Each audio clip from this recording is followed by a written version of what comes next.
Então hoje, dando início, o tema é a identidade do discípulo.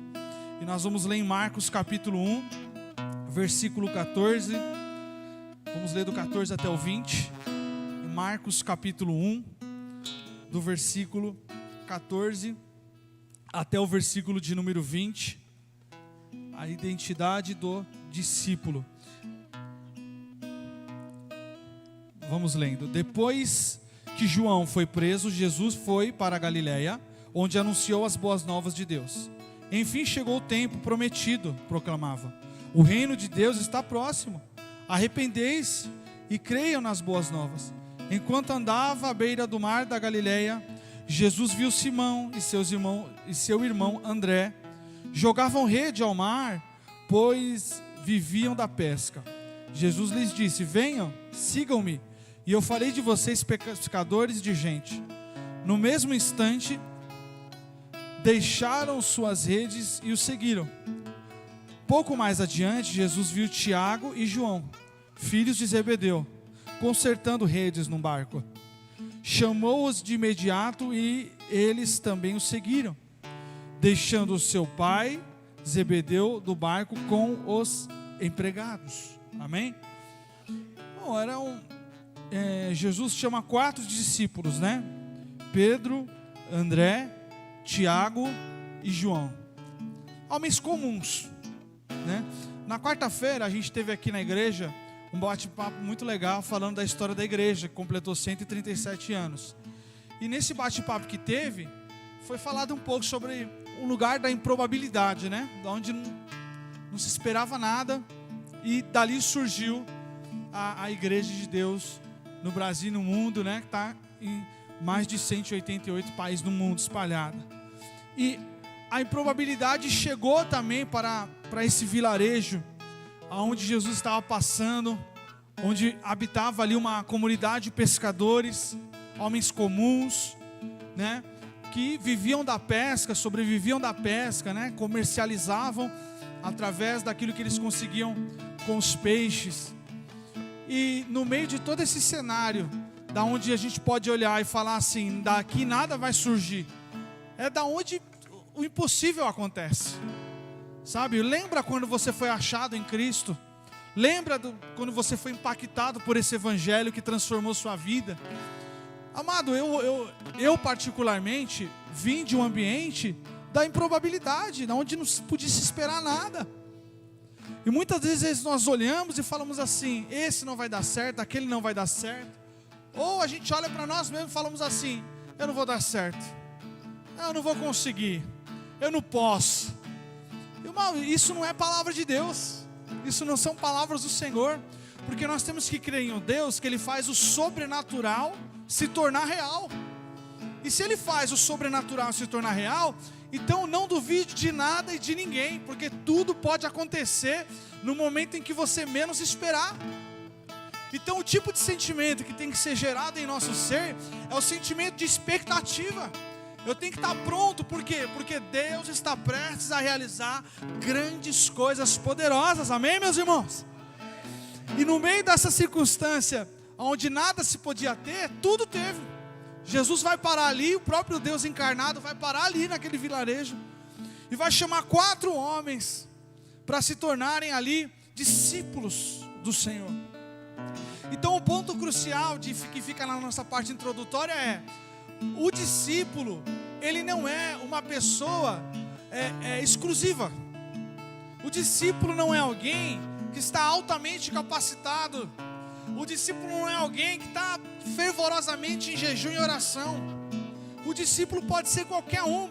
O que basta é a nossa disponibilidade para abraçarmos esse ser, o discípulo, esse ser, um cristão, um servo, uma serva do Senhor Jesus Cristo.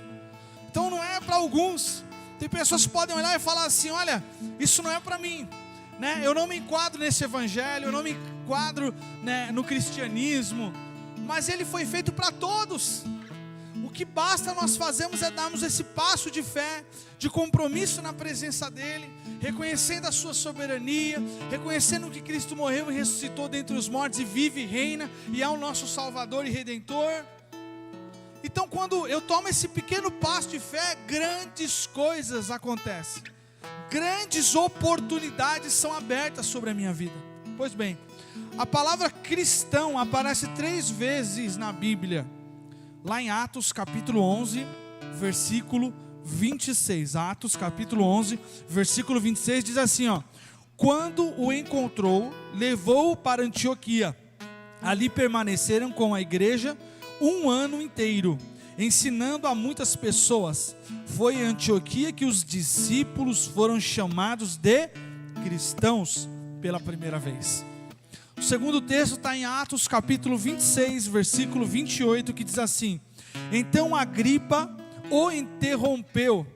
Você acredita que pode me convencer a tornar-me cristão em tão pouco tempo? Então, Paulo estava pregando para o rei Agripa, nesse caso específico. É o segundo texto. E o terceiro fica em 1 Pedro capítulo 4, versículo 16. 1 Pedro 4, 16. Mas, se sofrerem por ser cristãos, não se envergonhem. Louvem a Deus por serem chamados por esse nome. Então, é para nós termos o quê? Esse nome como o nome da nossa embaixada celestial. Eu sou chamado de cristão. Isso é bonito, né, irmão? Não podemos nos envergonhar desse nome, mas temos que dar honra a esse nome que nós carregamos. Louvado seja o nome do Senhor. Pois bem, Cristo significa pequeno Cristo. Era usado muitas vezes de maneira pejorativa. A palavra discípulo é usada para fazer referência àqueles que seguiam a Jesus.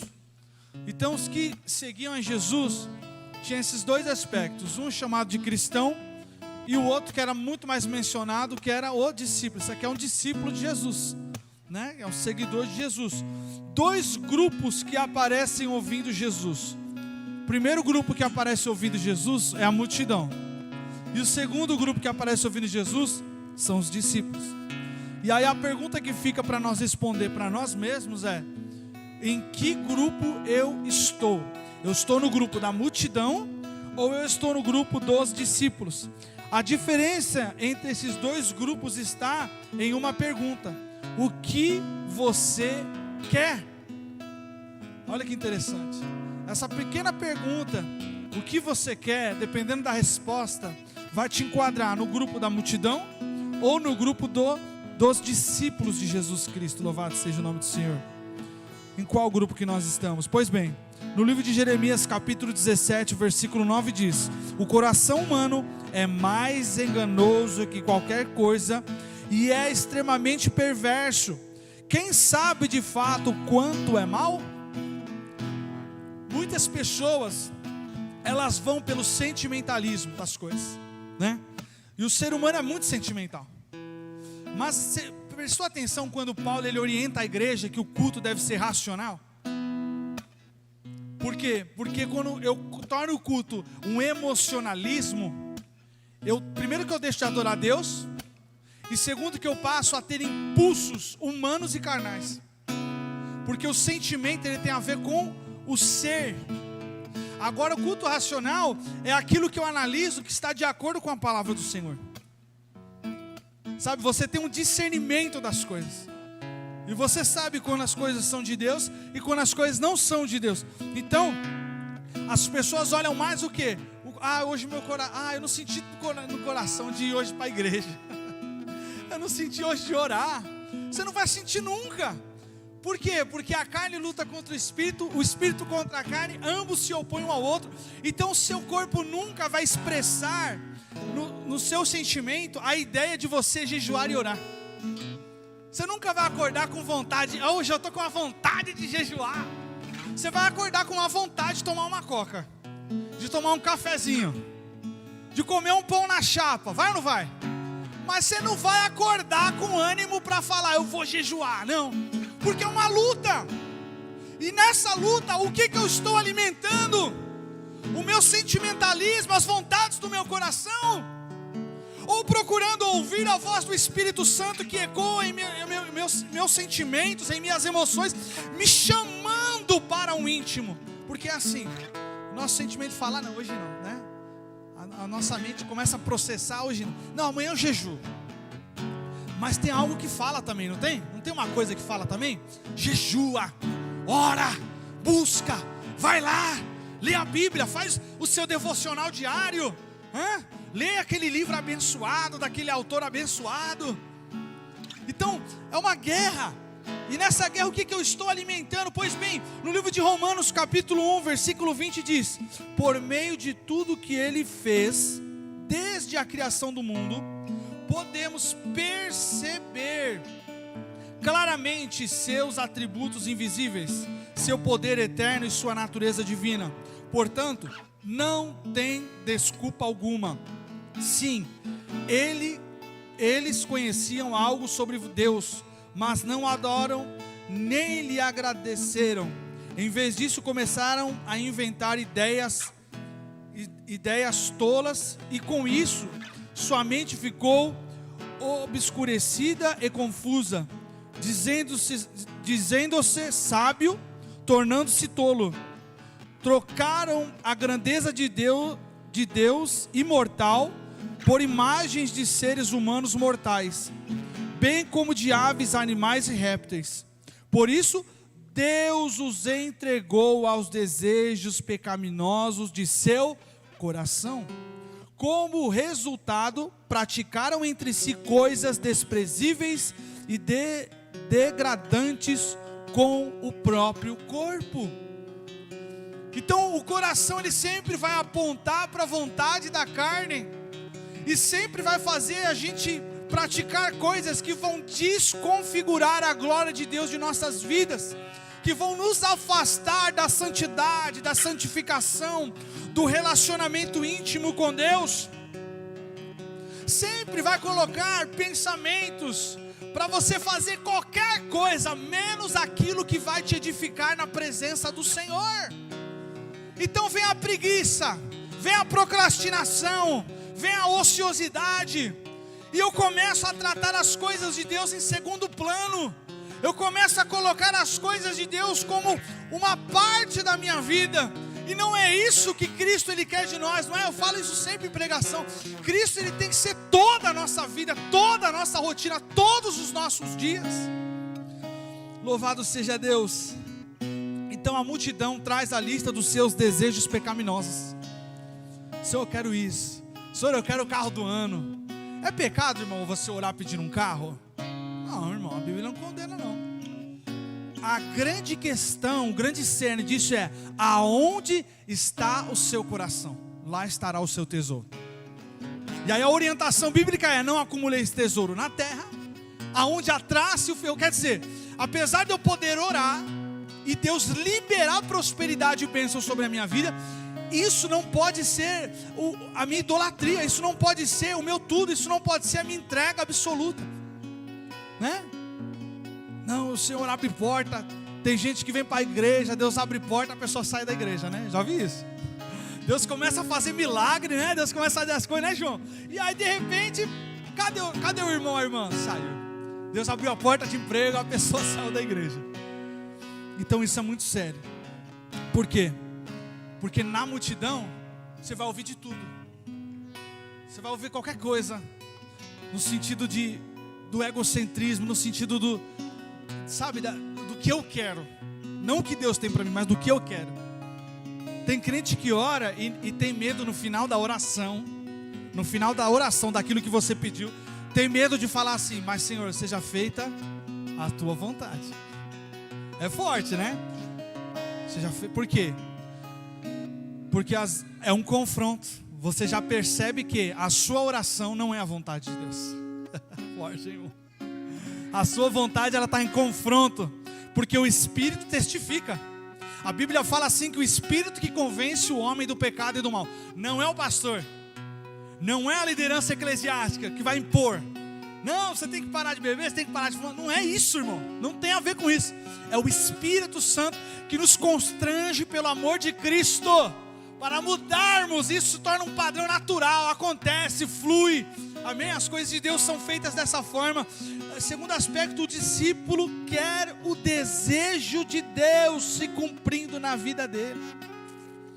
Então o discípulo não sabe, ele ora, ele pede, mas ele fala assim: você já fez a tua vontade. Se isso for me afastar da tua presença, eu não quero não. Você sabe que eu já oro assim, irmão? Vira e mexe, eu me pego orando assim, eu falo: Senhor, se em algum momento eu estiver meio que desviando do seu caminho, Pai, Senhor, começa a apertar para o meu lado. Aperta mesmo, Jesus. Pega como vaso, quebra e faz de novo. Mas eu não quero sair da tua presença. Porque o coração, ele é enganoso e ele é paciente. Então a sua fé, ela não é minada da noite para o dia. É um processo diário. É um dia que eu deixo de orar, é um dia que eu deixo de jejuar, é um dia que eu deixo de ir na igreja, é um dia que eu deixo de ter a alegria de estar na presença. E essas coisas, esses sentimentos, eles começam a tomar proporções maiores. E quando eu vejo, eu já estou frio na presença. Eu já estou sem sentir a presença do Senhor, sem sentir a graça, sem sentir a misericórdia, sem sentir o favor de Deus que me alcança. Louvado seja o nome do Senhor Jesus Cristo. E o discípulo? O discípulo, ele quer o Pai, irmão. O discípulo não está interessado. Se Deus abrir porta, ok, obrigado, aleluia. Mas se Deus não abrir, glória a Deus também. Se Deus enviar o milagre, glória a Deus. Mas se Ele não enviar, glória, o discípulo é isso. O discípulo está concentrado em adorar e agradar o Senhor. Fala para o irmão que está do teu lado. O discípulo, ele está interessado em adorar, em glorificar em o nome do Senhor. Entende, irmão? Enquanto a multidão está pensando em si mesmo, como se Deus fosse como se Deus fosse um banco em que eu vou lá e consigo sacar, como se Deus fosse um cartão de crédito que eu vou lá e passo. Amado, você pode esgoelar, Deus não vai fazer por causa das suas emoções. Deus não vai fazer porque você está gritando, porque você está querendo. Deus não faz. Deus vai fazer aquilo que vai te conectar com um propósito maior. Guarda isso no seu coração. As bênçãos que Deus ele libera não são ditas tão somente sobre nós. As bênçãos que Deus ele libera, elas não são bênçãos egocêntricas que vão só nos atingir e nos abençoar, não. As bênçãos que Deus ele libera, ela é para nos abençoar e abençoar quem está à nossa volta. Porque o discípulo, ele é um proclamador do evangelho. Então até mesmo as bênçãos que são liberadas sobre a vida dele, elas são um instrumento de Deus para que vidas sejam tocadas e impactadas na presença do Senhor. Pega a visão. Bom, devemos seguir Jesus, certo? Vocês já entenderam que o coração não é muito bom, né, irmão? Ele não é uma bússola muito interessante para ser seguida, né? Pois bem, devemos seguir quem, irmãos? Jesus.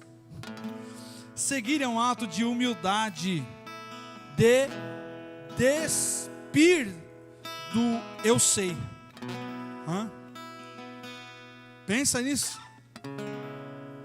Você vê um mundo que a humildade está em queda, né, irmão? As pessoas não são tão humildes. E há uma confusão grande entre humildade e aquela pessoa que é o faz tudo, né? É o bondosão de tudo, é o que está de bem com tudo, né? Humildade não tem a ver com isso. Humildade não é aquele que faz tudo toda hora. Humildade é aquele que tem a empatia pelo próximo. Humildade é aquele que se dispõe ao próximo, amém? Então ele vai se despir do eu sei. Na presença de Jesus é assim. Tem gente que quer ensinar Jesus como governar. Jesus faz assim, faz assado. Mas quando eu vou na presença dele como um discípulo, seguindo a Jesus, então eu vou externar humildade e reconhecer que eu não sou nada, mas Ele é tudo. E por Ele ser tudo, Ele me supre, Ele me nutre, Ele me capacita, Ele me reveste para que eu possa crescer, para que eu possa me desenvolver na presença dEle. Então eu vou me despir do eu sei. Entregar as tomadas de decisão. Isso é forte, irmãos. Porque muitas das vezes eu aceito Jesus como Salvador, eu vou para a presença dEle, mas eu quero continuar tomando as decisões. Eu quero continuar fazendo as coisas. Não, Senhor. Olha, o Senhor me abençoe aqui porque eu vou fazer isso. A gente ora para Deus abençoar aquilo que nós tomamos como decisão para fazer. A gente não apresentou a nossa decisão. A gente não orou pela nossa decisão. A gente não jejuou pela nossa decisão. A gente não pediu confirmação pela decisão. A gente simplesmente foi lançado e começou a orar no sentido de Deus abençoar aquilo que eu tomei como decisão para fazer. Cuidado. Segundo passo sobre seguir Jesus. Seguir é um ato de glorificação. Glorifico a Deus. Então eu não posso ter vergonha. Eu tenho que amar ser um embaixador de Jesus. Eu tenho que amar fazer parte desse evangelho.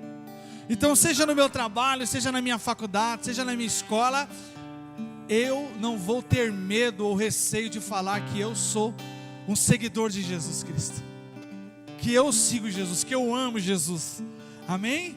Através dele eu cheguei até aqui. Olha só que lindo isso. É um reconhecimento da soberania dele. É um ato de glorificar o nome dele quando eu digo: Senhor, obrigado, porque se eu cheguei até aqui, é porque o Senhor tem me sustentado. Louvado seja o nome do Senhor. Terceiro, seguir é ter comunhão. Não tem como não ter comunhão se você você está seguindo ali. Pensa só, quando eu acho que foi 2019, que eu fui fazer a viagem lá, acho que foi 2018, que eu fui fazer a viagem na Argentina. Entrou no carro eu, o pastor Gustavo e o pastor Nivaldo. Eu conhecia eles, mas não conhecia tão bem, né? Não conhecia tão bem, mas conhecia. Só que a gente ficou 24 horas juntos, no mesmo carro, né? Foi 12 horas até Foz do Iguaçu, depois mais 12 horas até a cidade de Resistência. E durante esse período, irmão, teve piada, teve brincadeira, teve pausa pro café. Me trollaram, eu trolei ele. Foi uma loucura, irmão. Crente é mesmo. E a gente passa a se conhecer mais.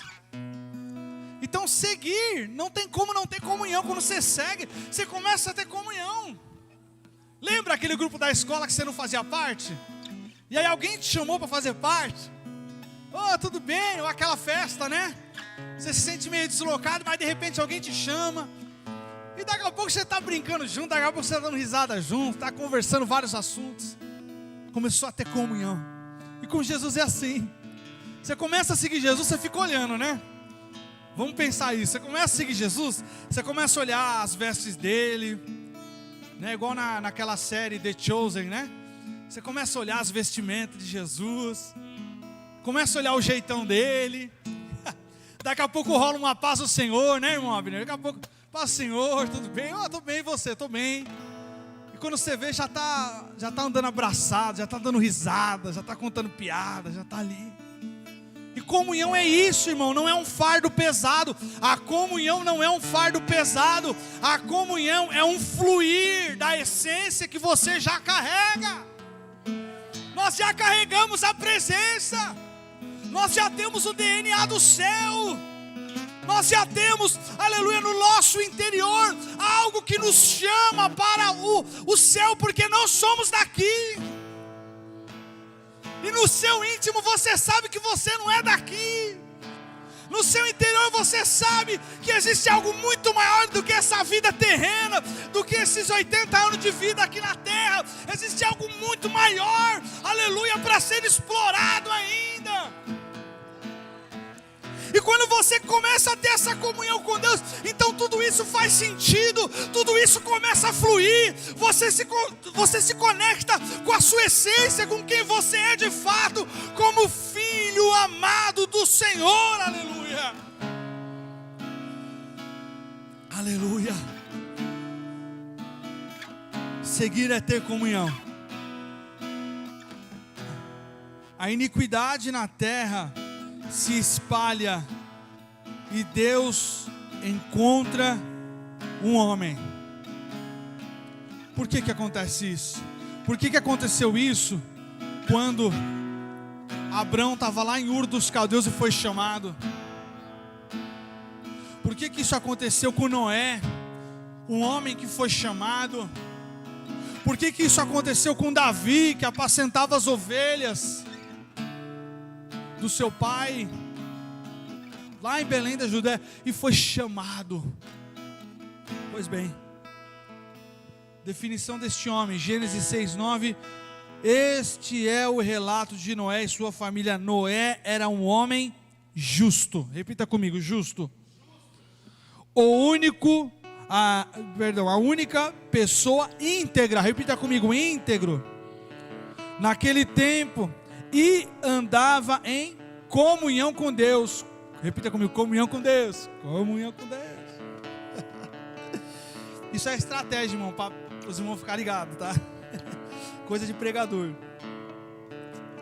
Então, entenda esse aspecto, irmãos. Homem justo, íntegro e que tinha comunhão com Deus. São características do discípulo que tem um relacionamento íntimo com Deus e que não anda na circunstância deste mundo e que não se dobra pela cultura caída dessa humanidade, mas ele está apontado para o céu, a mente dele. Por isso que ele fala, eleva os meus pensamentos ao Senhor. Porque a minha mentalidade, ela está aquém da mentalidade desse mundo. Os meus olhos, eles são como a visão da águia, e eu estou enxergando além de todas as circunstâncias deste mundo. As pessoas ficam assustadas quando vem terremotos, quando vem furacão, quando vem tornado, tufão. As pessoas ficam temerosas quando os vulcões entram em erupção e acabam destruindo cidades por quilômetros. Mas nós não ficamos tão perplexos assim, porque para nós não é novidade. A gente lê isso todo dia na palavra de Deus. A palavra escrita há mais de 2000 anos já falava a respeito desses acontecimentos no mundo que vivemos. Então, louvado seja o nome do Senhor Jesus Cristo. O discípulo do Senhor, ele vai caminhar numa direção contrária a todo esse sistema que quer nos afastar da presença do Senhor. Pensa quando as pessoas estão caminhando numa direção e agora você tem que caminhar por uma outra direção, indo no contrafluxo, irmão. É fácil nadar no contrafluxo? É terrível. É difícil. Uma vez eu entrei na água, na praia, e eu gosto de ir lá no fundo, pastor Daniel. Eu gosto de dar um mergulhão lá. Aí tinha umas pedras assim, irmão, e tinha tipo uma ilha. É lá como que é o nome da praia lá? Eu não sei se é Praia da Sereia, lá daquela novela lá, Mulheres da Areia. Praia dos Sonhos, isso aí mesmo. Mas tem a da Mulher da Areia também, né? Que é boa lá também, é bonita aquela mulher. Amado, e tinha uma ilha assim, eu peguei a Sara e fui. A Nicole veio junto, mas ela voltou para trás, ela não aguentou o tranco não. Falou, não, eu não vou não. Porque você começa a pisar lá, Abner, e tem umas pedras, cara, parece que vai rasgar o pé. Aí eu peguei a Sara no colo e falei, vamos lá, filha, vamos se aventurar. E foi, devagarinho. E tinha um outro pai com seu filho e foi também. Aí nós chegamos na ilha lá, começamos a andar lá. Tinha uns urubu lá, deu medo lá, irmão, tinha uns urubu. Aí a gente começou a olhar, fomos lá no outro lado para olhar o oceano, coisa linda, irmão. E na hora de voltar, irmãos, o mar tinha subido. O mar subiu, falei, e agora? Peguei a Sara no colo, falei, vamos que dá para ir ainda. E devagarinho, a gente foi conseguindo se deslocar dali, foi conseguindo sair daquele local e chegar, mas com muita dificuldade, porque a gente estava agora no contrafluxo. Olha a dificuldade, mas chegou. E na presença de Deus você pode olhar e falar assim, poxa, para mim é difícil seguir esse evangelho, já que eu tenho que caminhar no contrafluxo. Isso é difícil, não é fácil, mas você entenda comigo como é importante um passo de cada vez. Como é importante uma atitude por vez, um comportamento por vez. Tem gente que quer abraçar tudo, não é, irmãos? Vira o ano, a pessoa fala, não, vou fazer inglês. Eu já falei umas 5 vezes que eu vou fazer inglês. Eu vou fazer inglês ainda, vocês vão ver, irmão. Vou saber o verbo to be, tudo. A igreja precisa, né? A gente lidar muito com o pessoal de fora, então é até bom saber. E o pessoal fala, eu vou fazer academia. Não, eu vou mudar algumas coisas na minha alimentação. Mas quer abraçar tudo de uma vez. E quando a pessoa decide abraçar tudo de uma vez, a curto prazo, ela vai abandonar tudo. Ela não vai conseguir, porque ela decidiu fazer tudo de uma vez só. E no evangelho é a mesma coisa. Quando você decide fazer tudo de uma vez só, você vai se frustrar. Mas que tal doses diárias?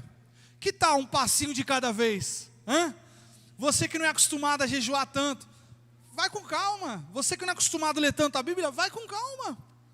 Não, mas eu quero ler 2 capítulos, 5 capítulos por dia. Não, lê um versículo por dia, calma, medita nesse versículo, ora em cima desse versículo.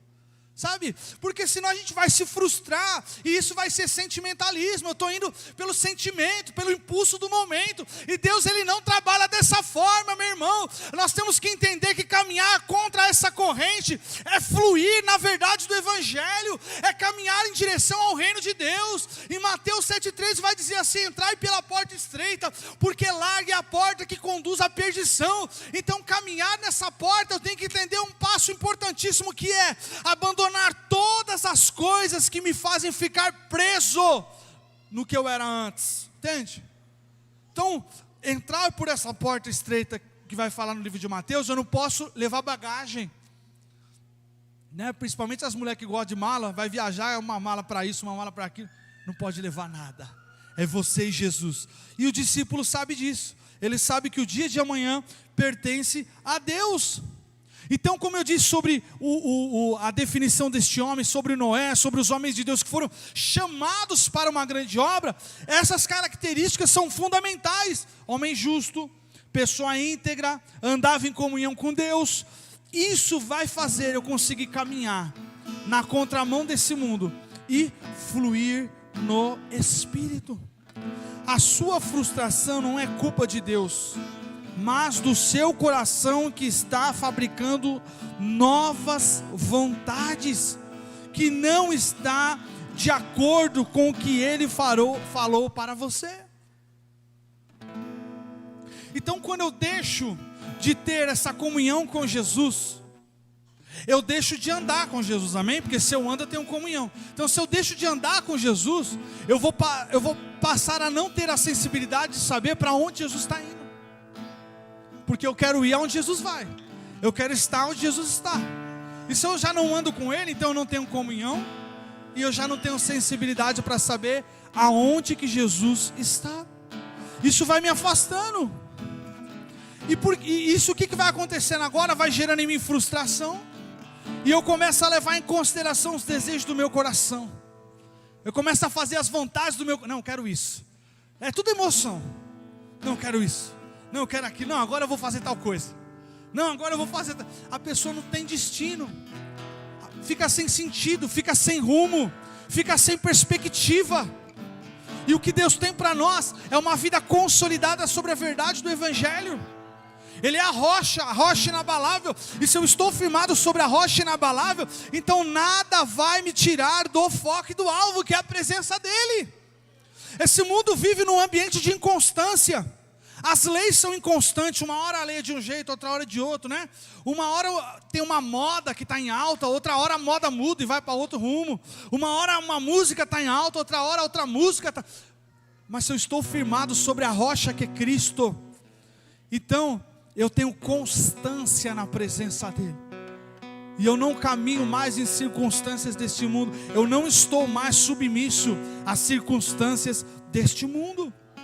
Você pode usar sua inteligência, criatividade, força, emoção para obedecer ao que foi falado para você. Então, ao invés de eu ouvir o meu coração e afastado de Deus, começar a praticar as vontades do meu coração, não. Eu vou juntar todos esses atributos que eu tenho e eu vou correr para Jesus Cristo. Eu vou correr para a presença dEle. Pensa na história do filho pródigo que decidiu pegar a sua parte da herança.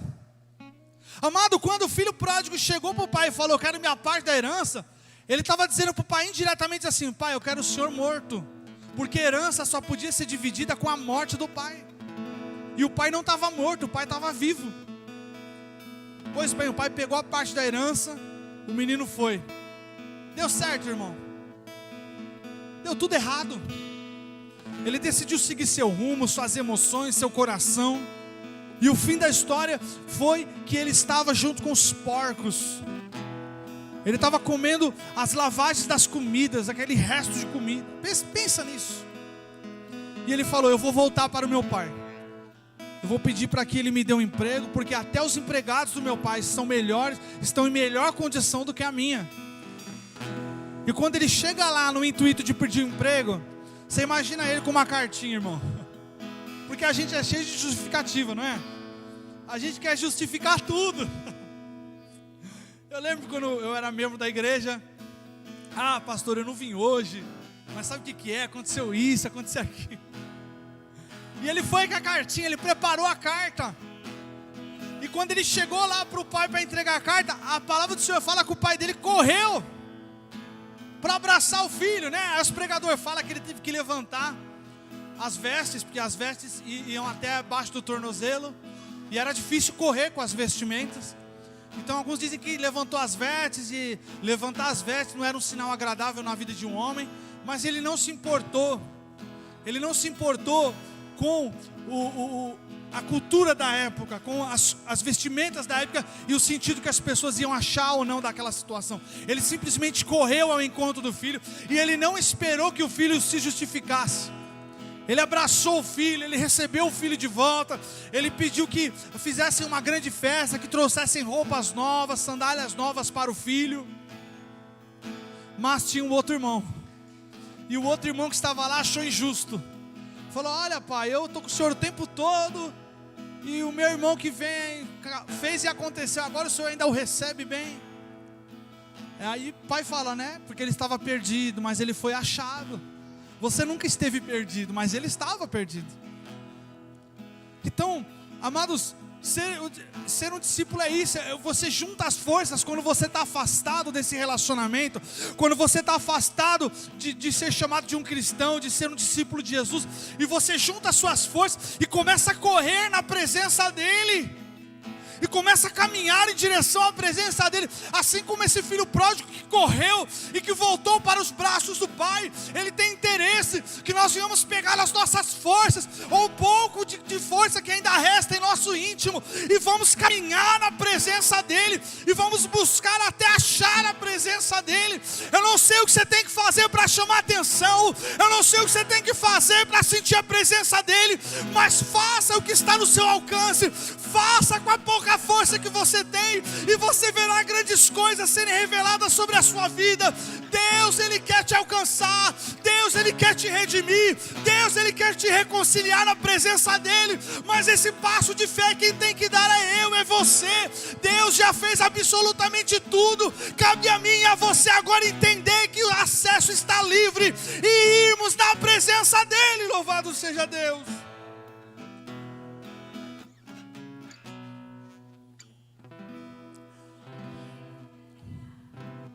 Você pode ter grandes resultados se abrir mão da sua cabeça de jovem e ir pela cabeça de alguém que já sabe o que está fazendo. Já ouviu isso? Muitas vezes a gente não quer o conselho dos mais velhos, né? Porque a gente fala o quê? Os mais velhos é mais velho, não entende nada. Irmão, eles entendem tudo. Os meus discipuladores são todos bem mais velhos do que eu, irmão. E eu louvo a Deus por isso. E aí rasga o verbo mesmo, sabe? Ader, está errado isso, está certo isso, vai por esse caminho. Então ouvir os mais velhos é você evitar passar por circunstâncias que eles já passaram. Isso não te isenta de ter que enfrentar dificuldades, mas isso te dá suporte para enfrentar as dificuldades que estão perante você. Então a Bíblia fala que na multidão de conselhos há o que, meu irmão? Sabedoria. Quanto mais eu ouço, às vezes eu vou tomar uma decisão, eu peço conselho para umas 5, 6 pessoas, irmão, para equilibrar a conta, sabe? Vamos ver se é isso mesmo. Isso é importante. Então o discípulo, ele é humilde. O discípulo, ele é pronto para ouvir. O discípulo, ele senta para aprender. Abra mão das suas vontades e segue o Deus eterno. A vontade dele é melhor, ponto final. A nossa vontade, irmão, muitas das vezes é baseada em emoções momentâneas, mas a vontade do Senhor, a palavra de Deus fala que ela é boa, perfeita e agradável. Então o convite que eu te faço nessa manhã é: pare de bater cabeça. Como diz o ditado das pessoas, para de dar murro em ponta de faca. Chega de se frustrar. domingo após domingo, e parece que as lutas são as mesmas, as dificuldades são as mesmas, os problemas são os mesmos. Chega de dar volta no deserto, chega de ficar no raso, no superficial. Deus te chama para você juntar suas forças e caminhar na presença dEle. Louvado seja Deus. Venha para um relacionamento, se submeta à vontade dEle. Aceite o Kairos do Senhor, aceite o tempo do Senhor sobre a tua vida. Quando nós começamos a aceitar o tempo que nós estamos, isso é sinal que vem novidade aí. O que significa evangelho, irmão? Boas notícias. Repita comigo: Jesus quer que nós nos pareçamos mais com Ele. Então a ideia bíblica não é você olhar para o espelho e se parecer mais com você, mas é você olhar para o espelho e falar: uau, esse Aderson mudou, tem algo diferente aqui. Porque nada é sobre nós. Você não vem domingo para a igreja porque esse lugar parece que é legal. Você não vem domingo para a igreja porque o Leandro faz um fundo musical da hora. Faz um fundo musical da hora. Você vem na igreja por quê, irmão? Porque Jesus te salvou, meu irmão. Porque Jesus te alcançou. Porque um dia você estava sem nada, mas Ele foi na tua vida, na tua família, no teu lar. Ele mudou a tua história. Ele entrou com providência em áreas das suas vidas. É ou não é, meus irmãos? E é por isso que estamos aqui nesta manhã. Então, como discípulo do Senhor, eu tenho o dever, eu tenho o compromisso de conseguir externar que eu sou um discípulo do Senhor Jesus, levando as boas novas do Evangelho. E a Bíblia fala para nós pregarmos em tempo e fora de tempo. Pode deixar, Vaz, deixa que as crianças têm que passear na igreja mesmo. Senão depois cresce e não quer vir para a igreja mais. Fica, não, lá, pastor só dá bronca. Não, aqui pode ficar livre. Glória a Deus, vem cá. Vem cá, vem cá. Oh, Jesus. Devagar chega lá, você vê? Te coloca em pé em nome de Jesus. Amado, nós temos que ser e fazer discípulos. Nós não podemos sair daqui cheio desse evangelho e guardar só para nós, não. Você precisa compartilhar ele com alguém. E aí eu vou deixar algumas reflexões para você. A primeira delas é: você tem orado, você tem jejuado, você tem lido a palavra? A segunda reflexão é: você tem discipulado alguém? Tem alguém que você tem conversado toda semana e compartilhado desse evangelho transformador? Amado, quando nós não praticamos essas coisas, nós estamos desconfigurando a glória de Deus de nossas vidas. Quando nós fazemos essas coisas, nós nos conectamos com Cristo, com o compromisso do Evangelho. É isso que Ele tem para as nossas vidas: ser e fazer discípulos. Feche seus olhos, Senhor. Sou Igreja de Deus.